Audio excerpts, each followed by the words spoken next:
बिस्मिल्लाहिर्रहमानिर्रहीम। अस्सलाम वालेकुम ख़वातीन और हज़रात, मैं हूँ आपका जुनैद सलीम और आप देख रहे हैं इंसाफ डिजिटल। नाज़रीन, इमरान खान आज एक मरतबा फिर इंसाफ से महरूम रहे। इस्लामाबाद हाई कोर्ट में नैब के प्रोसिक्यूटर ने एक तयशुदा फ़ैसला ले लिया। अलकादर ट्रस्ट केस में सज़ा मुअत्तली के मामले पर बहस शुरू नहीं हो सकी और इमरान खान की ज़मानत और रिहाई की खबर चाहने वालों को इंसाफ की ट्रक की बत्ती के पीछे एक मरतबा फिर लगा दिया गया।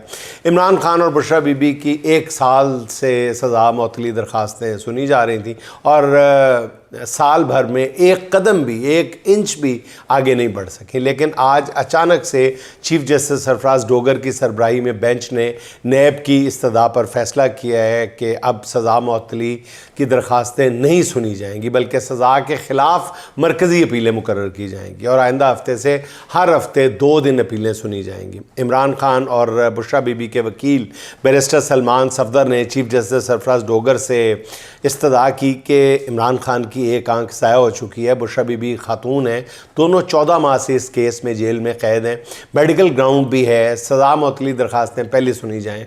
मगर चीफ जस्टिस ने ये इस्तदा मुस्तरद कर दी और कहा कि जब अपील समाअत के लिए मुकर्रर हो जाए तो फिर सज़ा मुअत्तली की ज़रूरत ही कभी नहीं रहती है। जी बात ही बहरहाल हम आइंदा हफ्ते इमरान खान और बुशरा बीबी की मरकज़ी अपीलें मुकर्रर करते हैं। 10 माह पहले सज़ा मुअत्तली दरख्वास्तों पर नोटिस जारी हुए बाद में और नैब प्रोसिक्यूटर हर तारीख़ पर नाज़रीन आपने देखा कि राह फ़रार इख्तियार करता रहा। आज अदालत पेश हुआ तो सज़ा मुअत्तली की बजाय मरकज़ी केस सुनने की इस्तदा कर दी, जिसे अगली सांस में मंजूर कर लिया गया।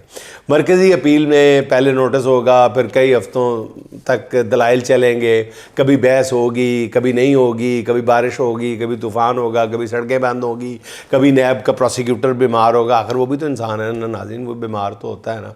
कभी उसकी खाला फौत हो जाएगी, कभी कुछ हो जाएगा, कभी कुछ होगा, कभी सरकारी वकील कोई कुछ होगा, कभी वो दूसरी अदालत में मसरूफ़ हो जाएगा, कभी ज़रूरी काम पड़ जाएगा उसको। तो इस तरह उसको जाने पता नहीं कब ये इस केस का फ़ैसला आएगा। इस दौरान नया कानून भी बन गया है कि नैब के मुकदमात की अपील अब सुप्रीम कोर्ट नहीं आइनी अदालत जाएगी। अदालतें उनमें बैठे मुंसफ पूरी कोशिश से करके पूरी तरद्दुद के साथ इंसाफ के रास्ते बंद करते हुए नज़र आ रहे हैं। मेरे ख़्याल में इमरान खान की रिहाई से पहले अदलिया की रिहाई की शदीद ज़रूरत है। मुझे ख़दशा है कि जब कभी भी इस मुल्क में इनकलाब की राह हमवार हुई, ये सिस्टम डगमगाया या डगमगा तो रहा ही है, गिर गया, तो उसका पहला हदफ बीमार अदलिया और लापरवाह मुनसिफ होंगे। अच्छा नाज़रीन, अदालत के बाहर मीडिया से गुफ्तगू करते हुए अलीमा खान का कहना यह था कि आज ये बात वाज़े हो गई है कि जस्टिस डोगर की अदालत अलकादर केस लगा कर भी इंसाफ देने का कोई इरादा नहीं रखती। हमारे वकला कहते हैं कि जिस तरह ये केस चला रहे हैं, आराम से 1-1.5 साल केस को खींच लेंगे। उनका बुशरा बीबी और इमरान खान को ज़मानत देने का कोई इरादा नहीं है। दूसरा केस जो है तोशाखाना 2 है, उसकी ज़मानत का केस लगाने को भी वो तैयार नहीं है। ऐसे साबित होता है कि जज साहिबान को अभी इजाज़त नहीं मिली कि इमरान खान को रिहाई दें। ये बात बिल्कुल वाज़े हो चुकी है। ये मेरा नहीं, अलीमा खान साहिबा का कहना है। अलीमा खान ने मज़ीद कहा कि इमरान खान की रिहाई के लिए अब लोगों को निकलना होगा। वो कहते हैं कि इमरान खान को अवामी दबाव के बग़ैर रिहा करवाना जो है वो मुमकिन नज़र नहीं आ रहा। अलीमा खान ने एहतजाज का तरीक़ाकार भी बताया। उन्होंने कहा कि जी PTI क़यादत की ये फ़िक्र है कि वो एहतजाज की कॉल देंगे तो लोग नहीं निकलेंगे। तो उसका तरीका ये है कि आप पहले 10,000 लोग इमरान खान से इज़हार यकजहती के लिए डयाला जेल के बाहर जमा करें, फिर उसके बाद एहतजाज की कॉल दे दें। बड़ी ज़बरदस्त बात की है वैसे अलीमा खान। अच्छा नाज़रीन, इंसाफ का एक और अंदाज़ देखें। अरबों रुपए के मनी लॉन्ड्रिंग केस में इस्लामाबाद हाई कोर्ट ने हमज़ा अली अब्बासी की बहन डॉक्टर फजीला अब्बासी की गिरफ़्तारी से रोक दी है। 1 लाख रुपए के मचलकों की के एवज़ उनकी ज़मानत मंजूर कर ली। इस मुल्क में अगर किसी के पास डॉक्टर फजीला अब्बासी जैसी चमक दमक मौजूद है, अगर उसके अकाउंट्स में करोड़ों अरबों भी हैं, तो फिर अदालतें आपकी फ़ैसले आपके, और अगर ऐसा नहीं है तो फिर कौन सी अदालत और कौन सा इंसाफ। और डॉक्टर फजीला अब्बासी पर आप इल्ज़ामात की नौइयत और वॉल्यूम तो जानते ही हैं नाज़रीन। अरबों रुपए का मामला है, लेकिन बहरहाल ज़मानत मिल गई है, खुशकिस्मत है वो। अच्छा नाज़रीन, जिनकी आवाम की नज़र में वक़्त और 2 आने की नहीं है, जिन पर कोई निगाह गलत अंदाज़ डालना भी गवारा नहीं करता, जिन्हें आम इंतख़ाबात में आम लोगों ने इस काबिल भी नहीं समझा कि वो असम्बली में उनकी नुमाइंदगी करें, उनकी मुबैना तौहीन की सज़ा 2 करोड़ रुपए। इतना जुर्माना तो मेरा ख़्याल है असली मलका की तौहीन पर भी नहीं होता होगा। बहरहाल नसीम शाह सुरखरू है, ये जुर्माना उसके सीने पर तमगा बन जाएगा। आप ये बात, वो बेशक लाख तरदीद करे, लाख माफ़ियाँ मांगे, ये जुर्माना उसके सीने पे तमगा बन के रहेगा। और जिन्होंने नौजवान क्रिकेटर के लिए ये सज़ा तजवीज़ की है, ये उनकी बहुत बड़ी ख़ता बनने चली जाएगी। कहते हैं कि खुदा ने किसी को सज़ा देनी हो तो वो ज़मीन पर उतर कर किसी को लठ नहीं मारता बल्कि उसकी मत मार देता है। नसीम शाह के मामले में भी बिल्कुल ऐसा ही हुआ है। कोशिश ये थी कि नसीम शाह को इबरत का निशाना बना दिया जाए, मगर हुआ उसके बिल्कुल बरक्स। सज़ा देने वालों ने ख़ुद को और जिसके लिए सज़ा दी उसे भी पूरी दुनिया में तमाशा बना दिया। बल्कि मुझे तो ख़दशा है कि आलमी सतह पर नसीम शाह पर जुर्माने का केस पाकिस्तान में इंसानी हकूक़ और इज़हार राय की आज़ादियों को कुचलने से मुताल्लिक़ एक सब्जेक्ट बन जाएगा, एक उन्वान बन जाएगा।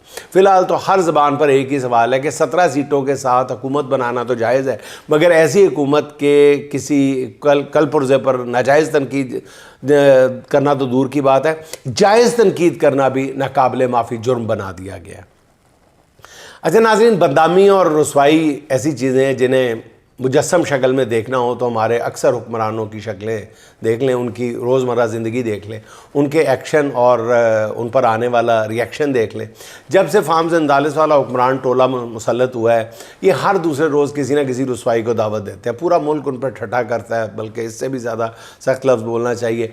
अब तो मुझे यूँ लगता है कि इन्हें अपनी ज़िल्लत देखने का कोई शायद चस्का सा पड़ गया है, आदत पड़ गई है, नशा सा लग गया है अपनी ज़िल्लत के मनाज़र देखने का। अब नसीम शाह वाले मामले को बड़ी खूबसूरती से हैंडल किया जा सकता था, कोई इतना बड़ा इशू नहीं था। अगर उसने ऐसी कोई पोस्ट कर दी थी जो किसी को ग्रां गुजरी तो सिर्फ ये कहकर मामला ख़त्म किया जा सकता था कि नसीम शाह तुम एक कौमी क्रिकेटर हो, हम तुमसे क्रिकेट के मैदान में फतवात देखना चाहते हैं, तुम सियासत नहीं खेल के मैदान में कारनामे दिखाओ। यकीन करें कि बात आगे ही ना बढ़ती और माफ़ कर दिया जाता।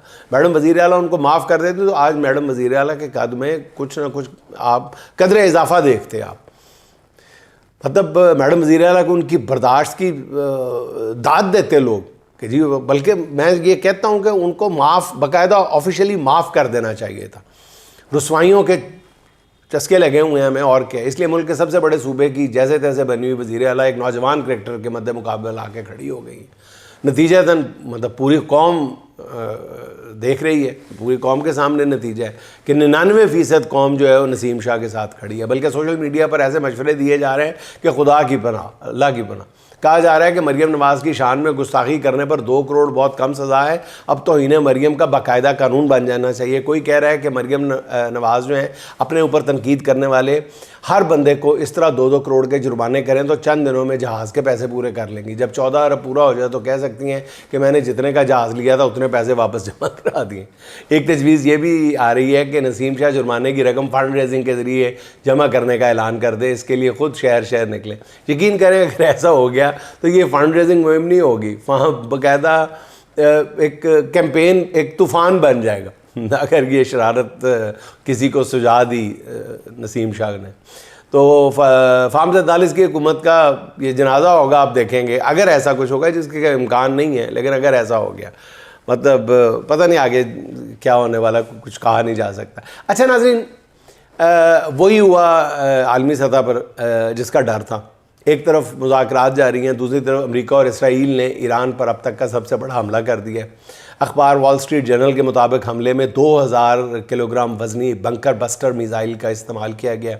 इस्फहान में शदीद धमाकों की वीडियो डोनाल्ड ट्रंप ने ख़ुद अपने सोशल मीडिया अकाउंट से भी शेयर की है। हमले की वीडियो देखने के बाद मुख्तलिफ अंदाजे लगाए जा रहे हैं। बाज़ तज्ज़िया निगारों के मुताबिक इस्फहान पर एटमी हमला किया गया। ट्रंप ने वो कहते हैं कि ये आम हमला नहीं था, एटमी हमला है। अब इसकी तरदीद देखें अमेरिका कैसे करता है। ट्रंप ने अपने इक़दामात से साबित कर दिया नाज़रीन अब तक कि अमेरिका दुनिया की सबसे सरकश रियासत है, सबसे ज़्यादा सरकश रियासत है, बदतमीज़ रियासत है। और ट्रंप बदतमीज़ रहनुमा है जो किसी बैनुल-अक़वामी कानून को नहीं मानती, ना किसी अखलाकी कायदे की पाबंद है। इस सरकश रियासत की क़यादत जब ट्रंप जैसे ज़हनी मरीज़ के हाथ में आ जाए तो फिर अमेरिका पूरी दुनिया के अमन के लिए सबसे बड़ा ख़तरा बन जाता है। यही वजह है कि ईरान के ख़िलाफ़ जंग में अमेरिका के तमाम इत्तेहादी जो हैं उसे छोड़ गए एक एक करके। ट्रंप की सरकशी को देखते हुए दुनिया ने यही फ़ैसला किया है कि ईरान इसे ऐसी डोज़ दे जिससे ट्रंप को कुछ अफाका हो और इस तरह आलमी अमन को किसी तरह महफूज रखा जा सके। ट्रंप को दूसरी डोज़ अमेरिकी कांग्रेस दे सकती है क्योंकि उसने ऐसा ना किया तो ना अमरीकी जमहूरियत बचेगी और ना ही अमेरिका की सुपर पावर की हैसियत बचेगी। ईरान ने काफ़ी हद तक ट्रंप का मिजाज तो दुरुस्त किया है।